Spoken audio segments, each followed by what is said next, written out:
Good evening, friends. I hope you and your family are safe and well. And I hope you are studying regularly.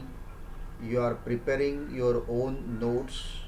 Whatever YouTube lectures I provided to you, you have to study. You have to write in your notebook.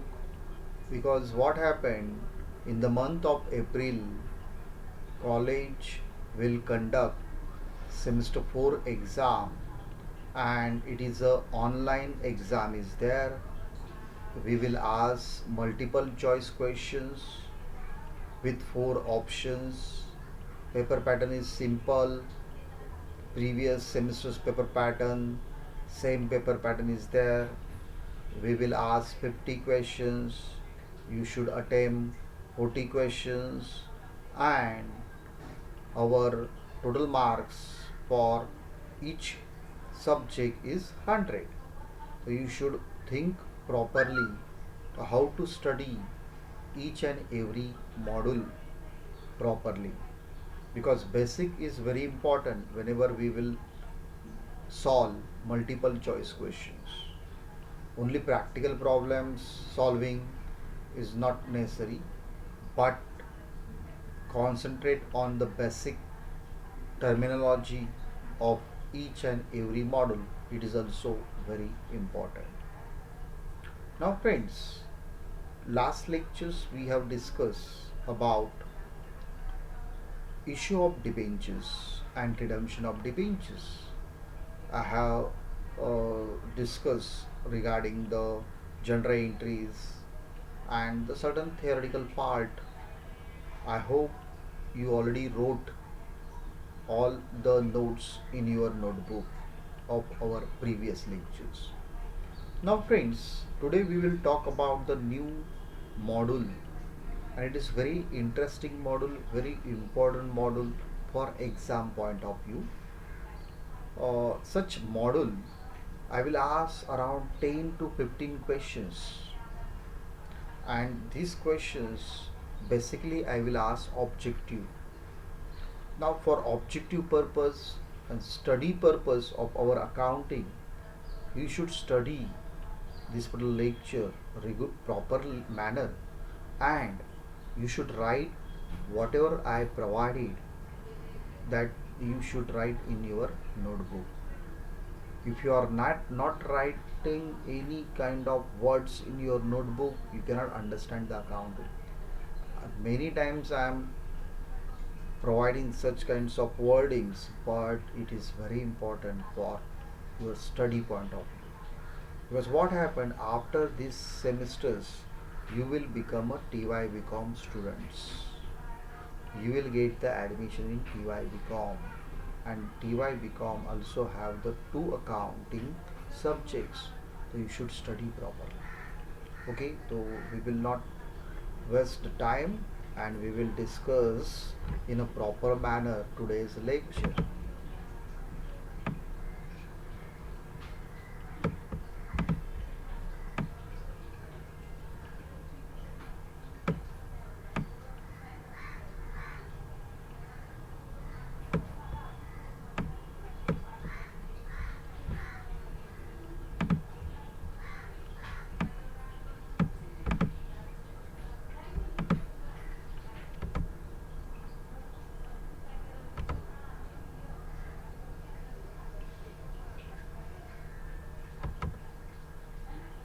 So friends, our subject name is Accountancy and Financial Management, paper 4, and we will study the new module, and name of the module is Redemption of Preferences.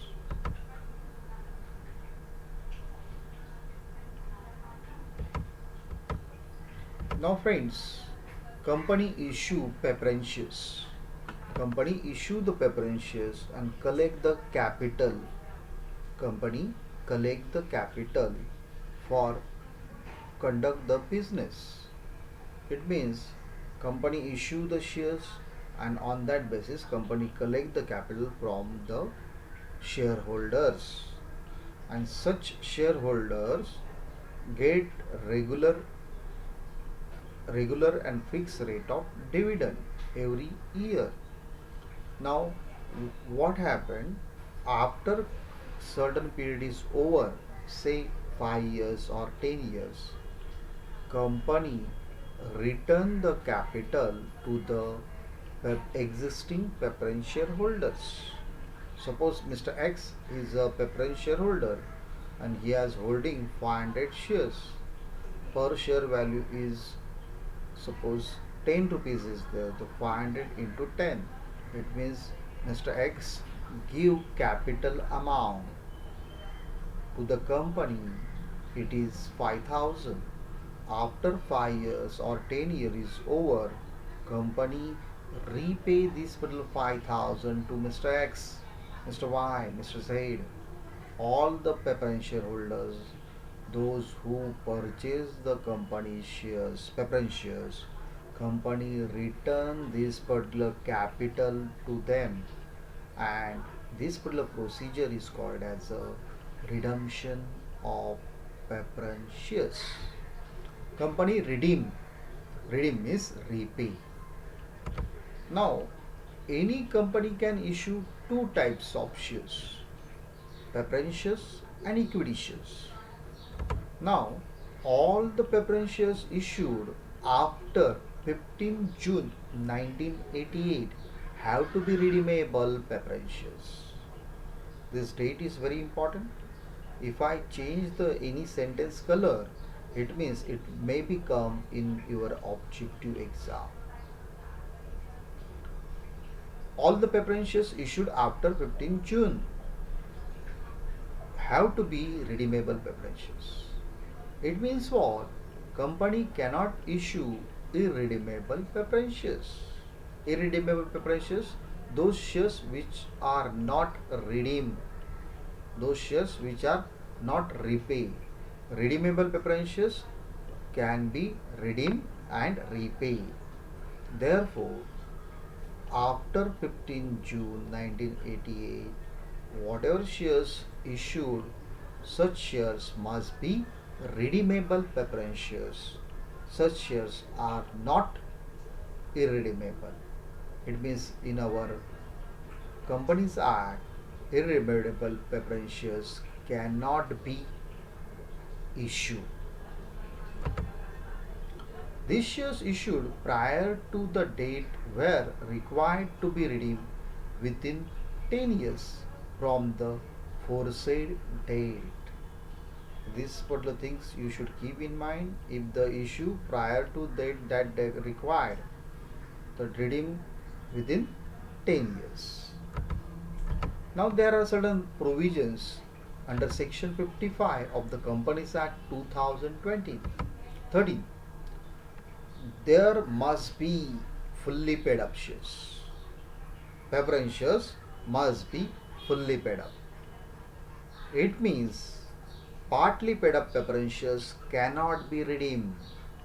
Fully paid up preference shares always redeemed.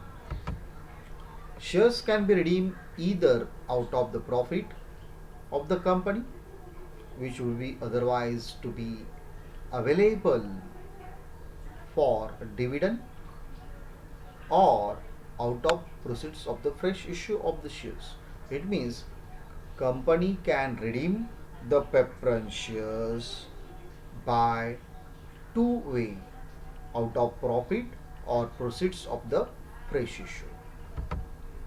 If the shares are redeemable at premium, then premium on redemption must be provided for either out of the profit of the company or securities premium account before commencement of the Companies Act 2013. Redeemable at premium, that time company give premium also. That time we can use the profit and we can use securities premium account. Now, no company limited by shares shall issue irredeemable preference shares. I already informed. The company limited by shares may issue preference shares which are redeemable within 20 years. but their particular rule is their company engage in the infrastructure projects, maybe issue preference shares for period more than 20 years. Company can issue more than 20 years, but not more than 30 years. So in infrastructure project companies, redemption, they can issue for more than 20 years but redeem within 30 years. Other companies, they can redeem within 20 years of their preference shares.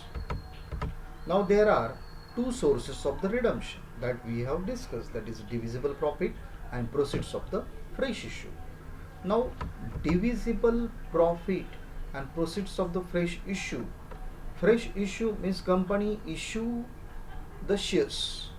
Company issue the shares but does not include the amount of premium. If the shares are issued at premium, it stands for actual amount received. If the shares are issued at par, or sometimes a company can issue at discount also. Now, it is very important that these the two sources are there. Two sources. Fresh issue is there. Now, one illustration, it means example we have to do. Calculate the proceeds of the fresh issue of shares. How we will calculate? Suppose if the company issue 1000 preference shares and per share value is 100, it means issued at par. Whenever they issued at par, how much amount of proceeds of the fresh issue? So 1000 into 100. 1000 into 100, it means 1 lakh. 1000 into 100, it means 1 lakh. Now second example, issue 1000 shares of rupees 100 each at premium 10%. Now how much amount company considers the process of fresh issue?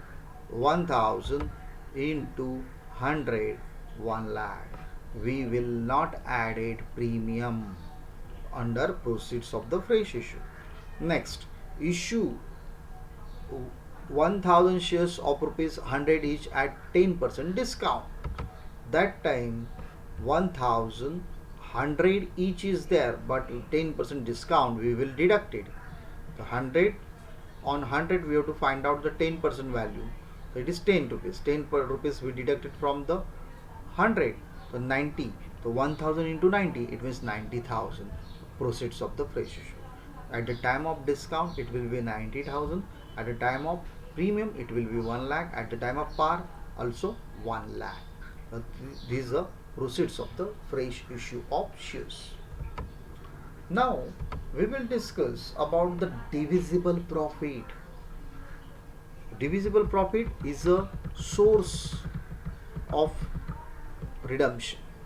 Second source of redemption is divisible profit. Now today we will talk about the divisible profit. Now divisible profit means profit available for distribution of dividend. Profit available for distribution of dividend. Non-divisible profit means profit not available for distribution of dividend. Divisible profit, revenue reserves. Divisible profit is a revenue reserve which can be transferred to capital redemption reserve account, that is CRR account. Here non-divisible profit cannot be transferred to capital redemption reserve. Now we will talk about the examples of the divisible profit. So what are the examples? These are the 9 examples. Revenue reserve fund, profit and loss account, general reserve, dividend equalization fund, insurance fund, workman's compensation fund, workman's accident fund, voluntary debenture redemption fund, voluntary debenture sinking fund. These are the examples of divisible profit, and it is a source of redemption of preference shares. Non-divisible profit, which cannot be used as a source of the redemption of the preference shares, but you should know about the non-divisible profit. For example, share forfeited account, capital reserve account, securities premium account, profit prior to incorporation, development rebate reserve, capital redemption reserve, old investment allowance reserve, revaluation reserve, and debenture redemption reserve. These are the examples of the non divisible profits. Now, there are certain general entries are there, though before that you should know about these things whenever we will start the journal entry part.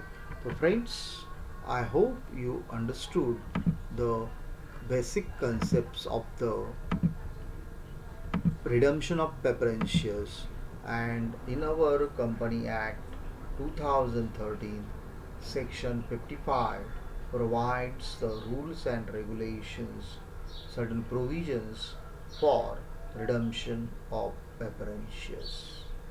I hope you understood the basic terminology of the redemption of preferentials. Redemption of preferentials. We will talk about the general entries in our next lecture.